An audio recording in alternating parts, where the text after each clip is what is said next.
Hello and welcome to Game Day with Greg. I'm Meg. That's Greg. We are here with a Week 12 recap show. Fun week. We did not expect the games to be great. Turns out there was a lot of them, so we're going to get into it. Yeah, so fun. And it's Thanksgiving. Oh, look at this. Turkey up. Turkey helmet. Let's get into it, Greg. Go ahead. Yes, last week, let's just kind of talk right off the rip about some nice things that we saw. Texas A&M. Happy moments. Happy moments in football. They are rare, but when we get them, we cherish them. Texas A&M, what did they do? They had the 12th man all walk-on team come out and take a snap. That was nice to see. It's a tradition there. And what did they do, Greg? They kicked the ball, and they got it back. Good for them. Good for the walk-ons. That's what we like to see in college football. A happy moment. Another happy moment, New Mexico State, a team that has historically been terrible. Jerry Kill, former Minnesota Gopher coach, guy's been coaching forever. He's really turned this program around, took them to a bowl game last year. They go take on Auburn and walk out with a victory. They were 0-0 forever against the SEC, got their first big-time win. Yeah, boo, Peyton Thorne. Yeah. We'd love to see it whenever a small team knocks off an SEC team. That's great. So tip of the cap to New Mexico State. Go Aggies. Jumping into some highlights. Yeah, we got some good games here. We're just going to touch on a couple of them. Starting off, we have Wisconsin, Nebraska. Yes, Wisconsin. First highlight from that one, we got Chubba Purdy, my favorite name, I would say. He had a 55-yard run into the end zone. Yeah, he got free on this, and Wisconsin just decided they weren't going to tackle him. So Nebraska jumped up to a pretty early lead. Later in the game, Tanner Mordecai, 26-yard touchdown pass to Jackson Aker. Makes it a 14-7 game. Fast forward to the end of the fourth quarter here. I don't know what Nebraska was doing. Didn't really go for the kill here. Looks like they're playing for overtime. Purdy, incomplete pass to back to the end zone. This sets up a field goal attempt, and we are headed to overtime. In overtime, Mordecai runs the ball, gets free here. Looks like he's about to get the first down. Comes up just short. Nice play. The eventual touchdown. Wisconsin takes a 7-point lead. Nebraska has a chance to win or tie in overtime. However, facing fourth and long, they have to throw the ball for a prayer hair. Ball gets picked, and Wisconsin survives. This is going to be the 22nd year now that Wisconsin is bowl eligible. Third longest streak in the country. Yay, Wisconsin. Next, we got Florida, Mizzou. Yeah, big injury late in this game. Graham Mertz gets dinged up, shot to the collarbone. This might play... Didn't look good. Does not look good. He stayed on the field till the next play and then just couldn't make it off. He looked like he was fine. He was fired up, but then I think the pain set in, and he was took done. Like 30 seconds, and then he's like, oh, no. So that wore off, and then, he's out. And Florida played a close one. This one went back and forth to the very end. And we got some highlights from this one. Take it away. Brady Cook to Weiss, who runs it down the sideline for a touchdown. Big pickup there. Jumping ahead, Florida makes a field goal, making the game a 31-30 with a minute and a half left in the game. Missouri, however, would get the ball back. They've gone a 12-play, 62-yard drive. Brady Cook finds Luther Burden on 3rd and 27 to the Florida 40. With no timeouts left, Missouri tries to shorten the field, and Cook finds Miller for 11 yards to the Florida 29.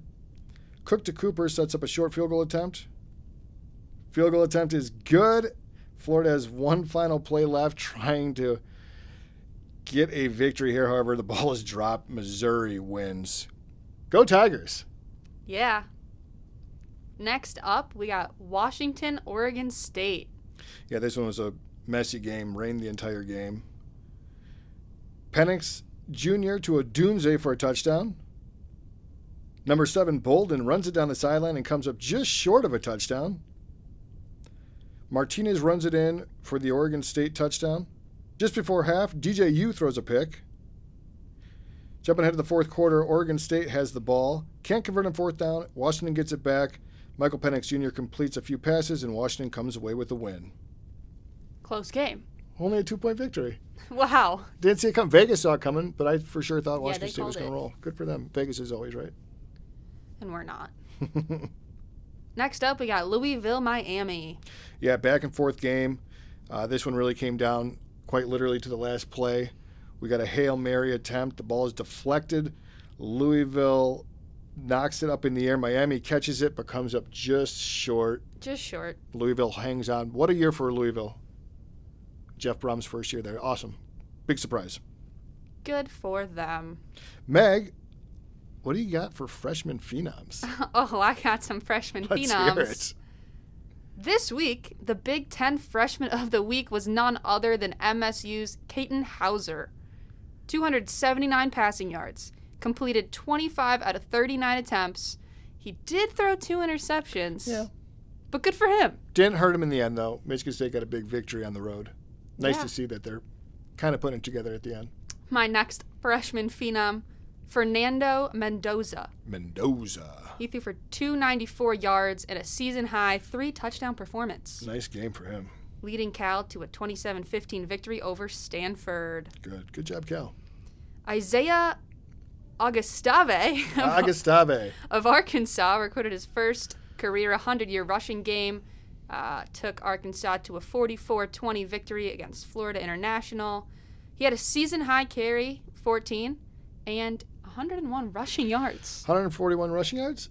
101. 101 on 14 carries. That's impressive. That's very impressive. Big numbers. Well, that'll do it for our freshman phenoms this week. Great work, young men. All right, well, before we wrap it up, we got something really exciting to talk about that happened Sunday. Oh, a little NFL action. Just a little. NFL recap. Yeah. Jared Goff had a rough game until the last 4 minutes. He threw 3 interceptions, which really was almost 5 because there was at least 2 calls. other times Yeah. where the ball was in their hands and they dropped it. Yeah. Didn't love that. Really hard to watch. Justin Fields played good, you know. He played better than he's ever played. He did a little dance. He was feeling it. He was. thought they had the win in the bag. 4 minutes left. I think the Bears kicked a field goal. Everyone thought it was over. All the fans started leaving, which is very unlike Detroit Lions fans. Right. Do they not understand grit? Yeah, that was annoying. I wouldn't have left if I was there. No. But Lions were down by 12 with 4 minutes left. They scored 17 points in the fourth quarter. Yeah. Jared Goff with that touchdown pass. That was sweet. That was big time. Great pass. All game long, he looked like he was just out of sorts. And then that last couple drives, he just put it together. And then they had a 1-yard run by Montgomery for another touchdown. End of the game, Justin Fields had the ball. Yeah, Hutchinson, strip sack. Ball went through the end zone. Yeah. Safety. Hutchinson just shoved the guy and he kicked it for the safety, and the Lions won. So basically, we're going to win the Super Bowl. Yeah, this Detroit Lions team is different than pretty much any team in my lifetime. I think I'll be so disappointed now if they don't win at least one playoff game. I haven't really watched the Lions in my lifetime because they've always been so bad. Bad. Other than Thanksgiving. That's the only game I really watched growing up. For tradition. But now I'm all in. Yeah, they're good. They're taking the Super Bowl for sure. Well, you heard it here first.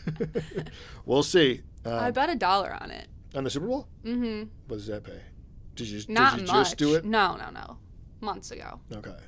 It's like decent. It's not great. Still, take the I got a good W. feeling about it. No, they've been impressive. And then obviously we got the Thanksgiving game against Green Bay. I don't see maybe one game left on the schedule that they might be underdogs in, and that's at Dallas.